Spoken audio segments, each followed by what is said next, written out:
Hello, everybody, and welcome. It's episode 12 and the final Ready to Go show of 2015. We're very excited today because we're sort of making a circle. We're going to end the season where we started the show on Google Plus. We all met here, these great friends, these great pals, these experts. They're wonderful people. We all met here on Google Plus. God, it's over 2 years ago, almost three, guys, right? Yeah, I had to be at least 3 years. And it's that power of the social thing, and it's unfortunate I think, and we're going to discuss this in the show, that in spite of itself, Google Plus was a social platform at one time, and it's perhaps less so now. And we're going to discuss the new Google Plus platform because it definitely is new. This is not a little tweak. This is a brand new platform that they changed considerably. It's causing a lot of people a lot of stress, and some people are very happy about it, and we want your opinions. So if you're on the event page, you can leave them there for as long as that event page exists. And if you're not, you can go to my site at rayhills.com/ready-to-go and leave your comment there. And we're going to be discussing, as I say, the new platform. Do you like it or do you not? And if you were heavily invested with Google Plus, what are your options now? So, guys, let's say hello. Let's start something. Let's start with Randy this morning. Hello. I'm glad to be here and sending out holiday cheer to everyone out there. Seeing how this is our last gathering of the year, and it's been a fun year with you, Ray. I really enjoy it. So. Oh, well, I mean, I look forward to seeing you guys every week. I wish we lived closer. We could just, stop in for coffee and borrow some sugar or something. So eggnog and bourbon this time of year, man. Oh, man, it's too bad it's so early. You just got me thirsty. BL, how you doing? Good morning from New York. I'm doing great, but there's some construction outside, which I hope you won't be hearing. As usual. I'm really happy to be here, and I look forward to this every week too. And I'm really glad to be able to participate with these really smart people. I learn something here every week, and I think you're a great host. Oh, you're great. I thought about you a lot as I watched the Macy's Day Parade on Thursday, because that's my big thing, right? I mean, it's probably, I don't know. I just love it. It's just since I was a kid, that was a big day. We don't have Thanksgiving in November. Ours is like a month ago. So I always look forward to Macy's Day Parade. Yes, part of it's the Broadway cast excerpts thing, of course, But it's just the joy. I mean, 1.5 million people on the side of the streets, and they're all getting together to watch these floats and the amazing university bands, And I keep thinking, I wonder if BL's looking out the window or something. No, I was in Central Park when they were getting ready, and so we could hear the bands and all. Oh, how exciting! That is exciting. The dogs don't like it though. So Jess, you had a big parades. You had a big trip over Thanksgiving. Yeah, well, it wasn't a big trip. It was our first family road trip now that we're within driving distance of family, and it was beautiful on the way out and kind of harried and a little scary on the way home, but it worked out just fine, and it's always good to get together with family. And like you said, Ray, I love you guys, and I wish you could all just come to my house for something any time of the year. It doesn't have to be just for bourbon and eggnog like Randy shared, which also got me excited. Well, who's to say you can only have bourbon and eggnog at Christmas anyway, right? That's true. We can have that anytime. That's the truth. For me, I haven't tried bourbon and eggnog. For me, it's a rum. It's all about the rum. Scotty. Well, hi. So glad to be here, and I'm thinking about how this particular program has evolved from the Lunch Bunch to the Ready to Go show, and it's unusual in all the world, and in a good sense, because we've got a terrific panel that shows up every week. We've good friends. We've got a great viewing audience. Some come in live. Many watch in replay, and these programs many of them are timeless, that you can go back and appreciate. So it's just a good time to kind of reflect of good times up until now, and now we're going to speculate about what's to come, right? Exactly. We don't know where we're going to be when we come back, so just hang in there. But I think you're right, Scotty. I think we're one of the longest running panel shows on Hangouts on Air. I know there were quite a few when they first started back in 2012, 2013, but I don't know on the top of my head that any of those panel shows still exist as they started. And we're oldies, but we're goodies. So let's get on with the topic. So, okay, so what do you think of the new Google Plus? I have to tell you, as someone who's been here since the beginning, it was a bit of a, wow, man, it was a cold shower. Like, where is everything? Why did they do this? How could they do this to me? I'm leaving. You know, it was like I felt like I was in a dysfunctional relationship, and yeah, in a way I was. I was a bit codependent. It's not my, it's not my platform. They can do what they want, and we can't force them to do. I mean, but the writing on the wall was evident for quite a while, and now they completely redid it. I think it was Horowitz who said basically they just deconstructed, demolished it, and started from scratch. So we're going to talk. So what's the difference? Well, I mean, I won't go into every part of that's different, but the big difference is that they've taken the mobile experience and transferred it onto the desktop. Meaning, if you were used to accessing Google Plus on mobile before, you probably won't be as jarred with the changes as I was, because I was totally a desktop user. So for me, it was a huge, huge difference. But I've heard from other people saying, well, I've always done it on mobile, and it's not that much different. But I, being a Hangout on Air host, I use events a lot, and I use a lot of other things. I search, mentions. We used to have ripples. I was an advanced user. So the new Google Plus, there's no place for advanced users. Anybody who used Google Plus in the past to that extent, I think, are going to have a problem with the new one if they approach it the same way. So for me, it's a brand new platform, basically. Yes, I already have a network here, which is great. I met some amazing friends, as I said before. Most of them are right here, but it's going to be harder to contact them and stay in touch with them, I think. So now it's all about communities and collections. It's very Pinteresty, and I guess that's what it is. Collections is very like Pinterest. So they simplified the platform. They mirrored it to the mobile, and it seems that it's working for them. I mean, they're getting a lot of people from outside of the U.S. Joining in. I put a diagram on the event page that shows, the population and where they're from in terms of the Google Plus. So we'll see how it goes. The big criticism in the past was the complexity of the platform, and certainly it's not complex now. So I think what the complexity is for people who are used to the old way and they can't adapt to the new way. So let's put this out there, guys. So let's just get an idea. Let's get your opinion. What do you think about the new Google Plus? And let's start with Jessica. Well, I will tell you, I think it's really interesting in the sense that I have anticipation for what's coming next. So for me, any kind of change or chaos in my world is set aside for that idea of what's going to be coming next. And I am not affected by it quite the way that you are and other Hangout hosts or people that were using event pages or people that were actually using it as a social platform in that way. And so I'm excited to hear what everybody else has to say around it too. I'm just looking forward to the future. But Jess, I mean, you and Scott had a show, HOA show. Scott, so how is that going to affect that, or those people other people that have Hangout on Air shows? How do you think it's going to affect them?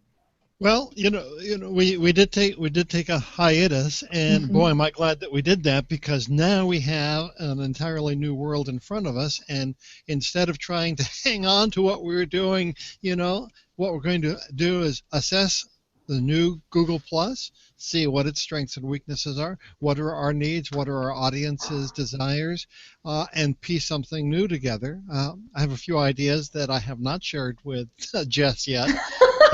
If you like, we can turn this into a production planning show. But I was going to say, on air, in front of everybody, let's take it. No, let's not. Breaking news. Breaking news. Exactly. Okay. And Scott brings up a good point. We had already started talking about what else did we want to do to expand out of Google Plus to extend our reach? So for me, it wasn't a super big bump because it was already on our radar, and for me, it's like taking it in stride. What do you think, Scott? I couldn't agree with you more. I think really being flexible. Google Plus, from my point of view, Google Plus and the whole platform wasn't really going anyplace. All of us who had started off and we were the early adopters, the very first year it was the shiny new object. The second year it was learning the craft. The third year was trying to find our voice, and the fourth year was now what are we going to do with it? Are we going to try and monetize it, for example? And all of us, very few of us were on a trajectory that you could see going forward. And a lot of people not exactly left Google Plus, but they broadened their base because there just wasn't enough oxygen in the room to sustain yourself on this one platform. And I think that's what Google and Google Plus saw too, is that they had to do something because it just wasn't going in the direction in terms of the velocity or the scope that you have to nowadays. Okay, well, that was... sorry, Scott, because you kind of jumped into my second part of the question now, and we're going to get into the analysis soon. But basically, I want to know, like, how did it make you feel, Scott? At first, I was really, kind of angry or disappointed, and now I feel great about it. I think, Google has been, liberated from, Alphabet has liberated Google from everything else that was going on, and so now I think that they've swept things away, and they said, okay, now that we have the ability to be in charge of our own destiny, what are we going to do? And so I don't have faith that it's all going to turn well. I do have faith that it's all going to turn out well. We just don't know what it is, and I think that we can all rightfully be angry at Google for not telling us where they're going and how they're doing it. They're kind of leaving us out of it, and that's not a good way to establish a trusting relationship. It's kind of a dysfunctional relationship. That's a good point you bring up. So okay, I knew Bill was going to jump here now. Okay. I've been burned by Google before. I was invited into Google Helpouts, and that appeared to be a really terrific platform, and it was an opportunity to make money, and Google was going to market your helpouts, and I put time, money, a lot of money and effort into creating my space on that platform. And then Google just let it devolve into Fiverr, where like the lowest common denominator ruled. And I don't give away my expertise. I've been doing this for a long time, and what I have to offer is valuable. So I have been heavily involved in Google Plus, but it's from the point of view of Hangouts and events. And Dave and I are coming up on episode 122 of Beyond Social Media show this week. Our goal is to get people on our website. That's what we want. That's what this is a tool for. So for as long as Hangouts exist, we're going to embed them on our website. Both of us have a large following in Twitter. Both of us have large followings on our blogs because we've been doing this for a long time. People who thought that Google Plus could be the only place they needed to be made a big mistake. People who think Blab is the only place they need to be are making a huge mistake. There is no one place you need to be except on your own platform. So I don't trust Google. I think that the features that they've taken away, some will come back, some won't. I haven't seen anybody talking to the Google people saying, oh, this is great, thanks so much for what you did. It's a whole lot of complaining, and the complaining led to them bringing back circles. First, they were only going to let you see 6 of your circles. What the hell's the point of that? And then 10, and now you can see them all. But you can't communicate with them, so what's the point of that? And do I need a place to put my blog posts in collections? What the hell, I'll put them there, but what's the point? What am I going to get for it? Google isn't telling me what I'm going to get for it. So why would I do that? Unless you want to bring back authorship, unless you want to give me a search advantage, which is what Google Plus gave at the beginning. I'm just watching and waiting at this point. I think that this is a beta, and it will change. And, I believe Hangouts is something really valuable, and you have to figure out how to use it without the event page. But, what they did, I'm not happy. You know what, BL? You brought up a really good point in the sense that it has to do with search. And if you look at Google's overall mission, it's to catalog information and deliver that information to the people that want it and that is relevant to the search that they're looking for. And so I would look at these changes as possibly being a way to get back to that, because Google Plus really, I don't think it moved away from that at some point. And maybe it's a hardship for us experiencing it as a user as they're coming back to that core. Well, they mentioned at one point that there was something said about authorship perhaps coming back, not to take the code off your website. So I think this is going to connect to search. And in that case, great, that'll be valuable. I'm going to go to Randy and give him a chance to give us his impression of the change. Randy? Well, the impact, I'm kind of ambivalent about the impact, because I agree with everything that BL just said. I mean, she's lost her trust in that platform. Google ran into the wall over and over again with the user experience, made it very difficult, changing things left and right. They would change things, not tell their audience out there, and things like that, and it never, ever got traction. Now we're sitting here talking about the new Google Plus, which there's been several reiterations of Google Plus over the last 2 years. The thing that I enjoyed the most about the Google social platform would have been the Hangouts on Air option and events, as we've mentioned. And I think that's what really kind of set them apart for a while. And that,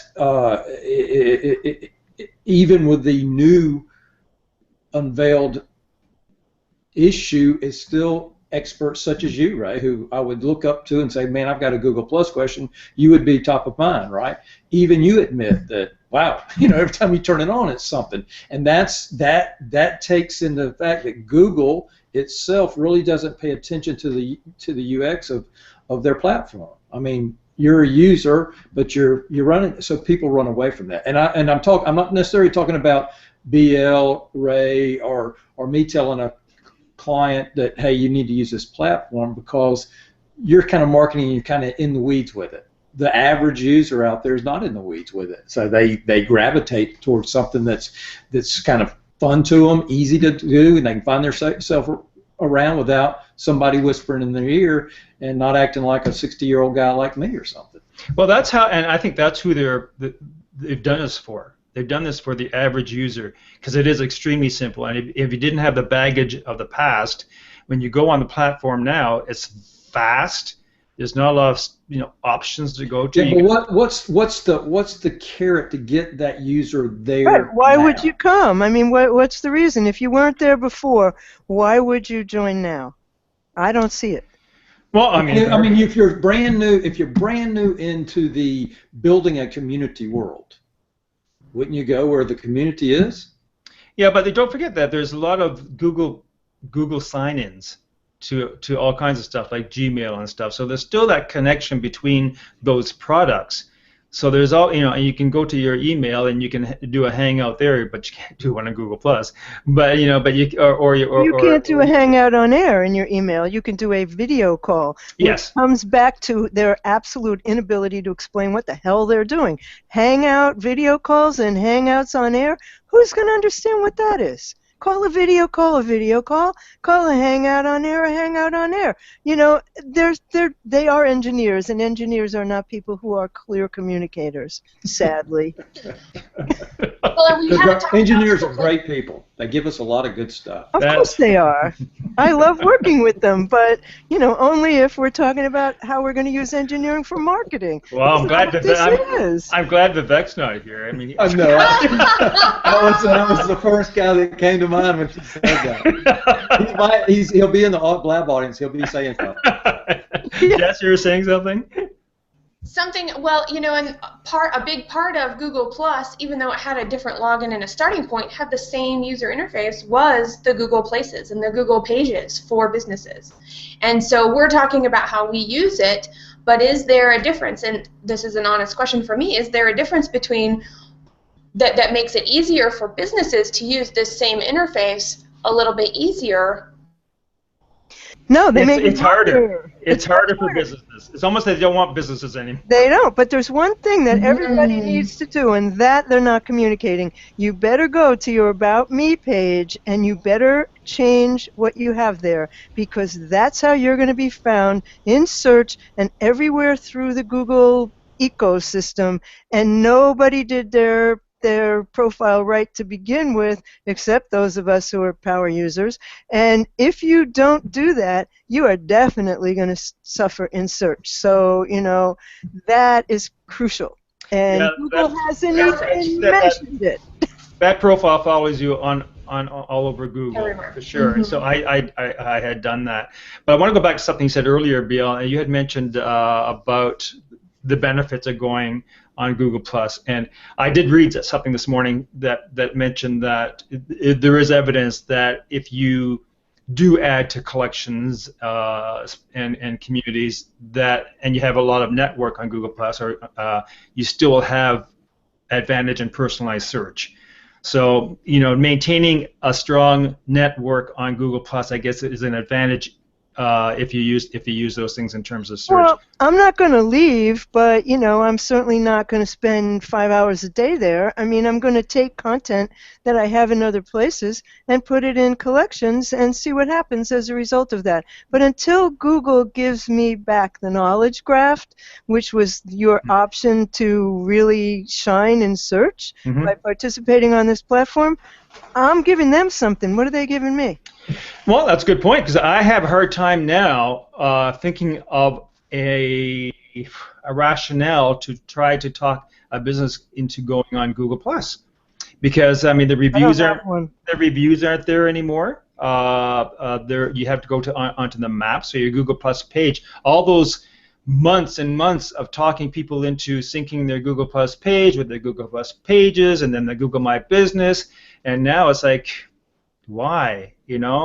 That's a big change. So yeah, it's tough for us, as you said, Randy, the power users and stuff. I mean, we're the ones I feel that have the most difficult time. I do think, in terms of the people, because what Google wants, Google doesn't care about us personally. They want our data, right? They don't care about the social part. We did that ourselves. We made Google+ a very social platform with networking and the friends that we meet and all that. I don't think that was ever their intent. They just wanted us to pour all of our stuff there. And they've got that though now. And not only do they have it, they have an enhanced way of getting it without having all those little connect this dot to that dot. That's why collections and communities, right? Because they're both extremely interest based. So they want.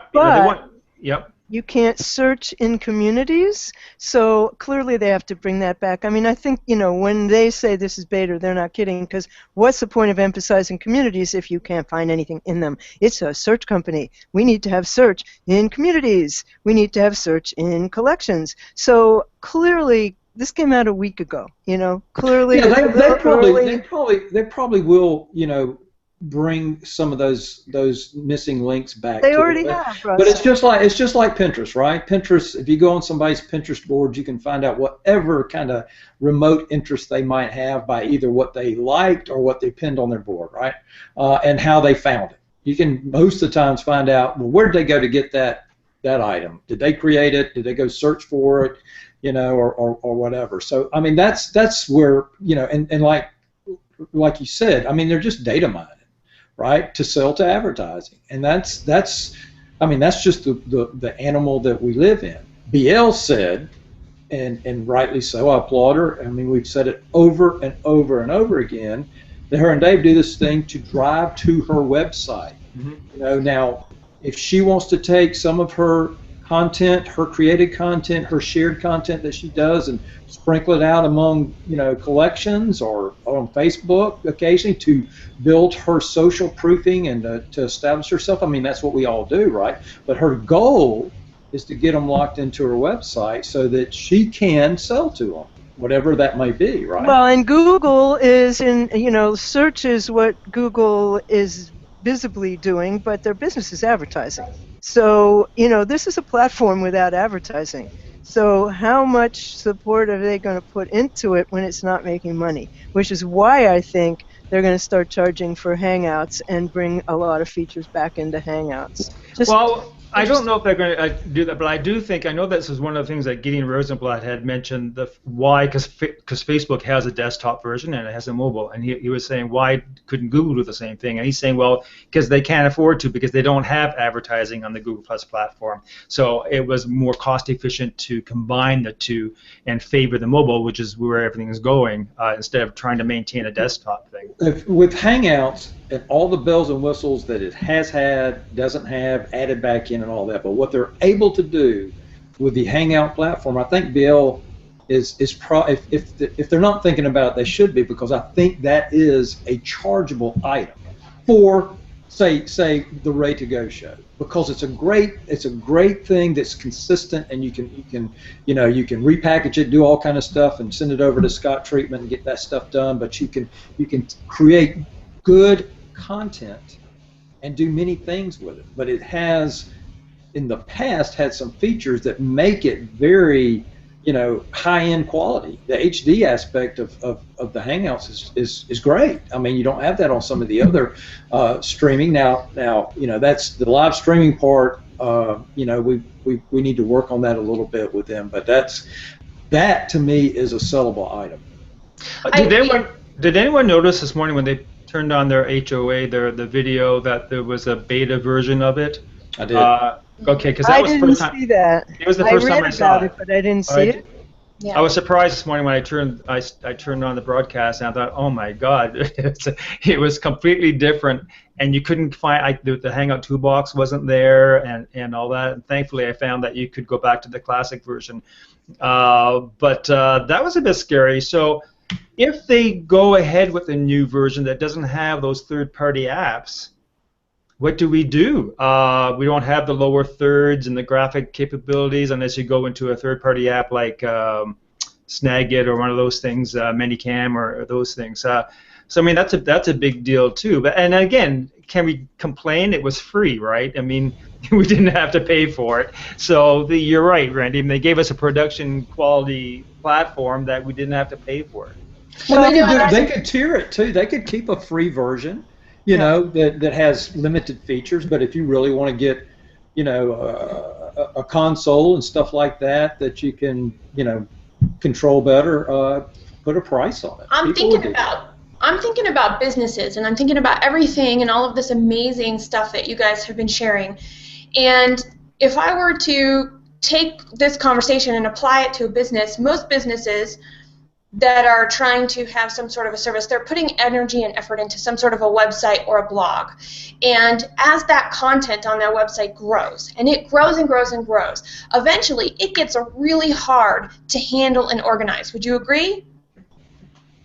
Okay, and so the same is true for code. The same is true for these applications, that they're trying to add to this, they're trying to do these things, and sometimes what do? We have to go and we have to chop it all out to get a handle on really what our core piece is and our core message for our business, to make sure everything is in alignment with our message in every part of our business to be able to move forward. And there might be things that customers of businesses that they really relied on some of those blog posts, or they are really sad that now they're behind a paywall because they were so useful and they were free.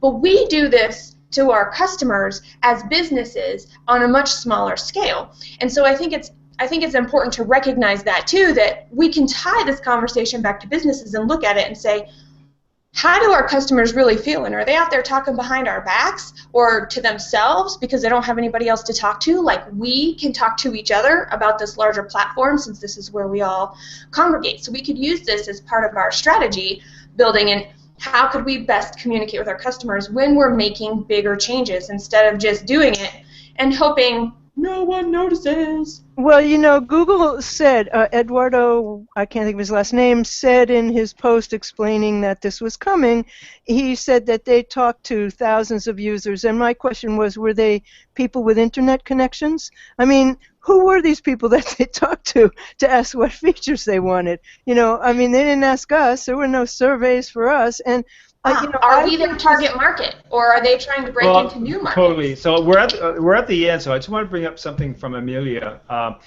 because for me it clicks on a very important point in terms of the mobile and why I don't think events and stuff are going to come back.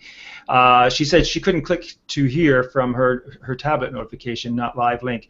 And if anybody's tried to watch a Hangout on Air from a mobile, a tablet, or a phone, you know how frustrating it is. You don't get the experience at all. You can't see anything. It's hard to find the comments. You don't see the video without going to the YouTube. So they were very. Google seemed to be very ambivalent about the event. They had paid no attention to the event page for forever. So I don't know if that. I think that's going to be gone. And we're going to have to, as Hang It On Air host, think of another way of doing broadcasts and getting them to our followers. So we're at the end of the show, and we're at the end of the season, and I want to thank all my friends here on the panel: BL, Jess, Randy, Scott. You guys, you make my week, and I hope we'll be in touch for December, because I can't imagine a month going by without chatting with you. And you guys, thanks for sticking out. We've been doing this for a long, long time, and I feel I know you guys personally as you appear either in the comment tracker when it works, or the event page. So thanks very much for hanging in there. And I just want to say, if you want to give your opinion to the about the new Google Plus, check out our Blab, which follows us at 1 o'clock, so just in about 10 or so minutes. We're going to jump over there and invite you to share your opinion on the subject, and let us know how you feel about the changes to Google Plus. Are you enthused about it? Does it leave you a bit in the lurch in terms of what your marketing is going to be for next year? So we'll see you then, and listen, have a great holiday and a wonderful new year. We'll see you in January. Take care. Bye-bye.